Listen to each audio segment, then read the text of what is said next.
Given that f of x is equal to 2 over x plus 1, what is the real value of t for which f of t is equal to t?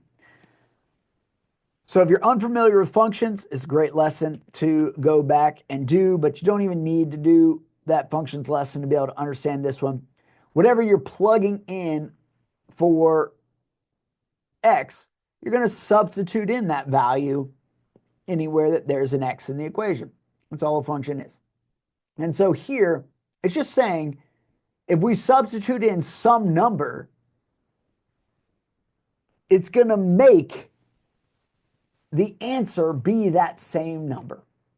And so this is a perfect time to do back solving because they've only given us 4 different numbers to test.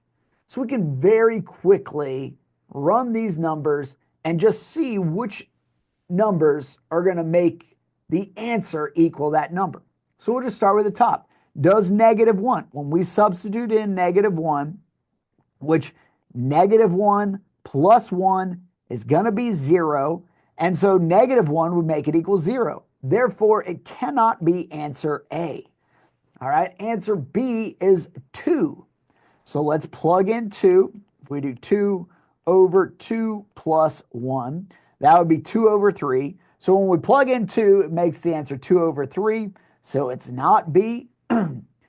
And that's also going to allow us to eliminate answer D and E since number 2 is in both of those. And that only leaves us with answer C. So we know that it's going to be answer C, but we'll go ahead and work it out just so that you can see that the math also is going to work out.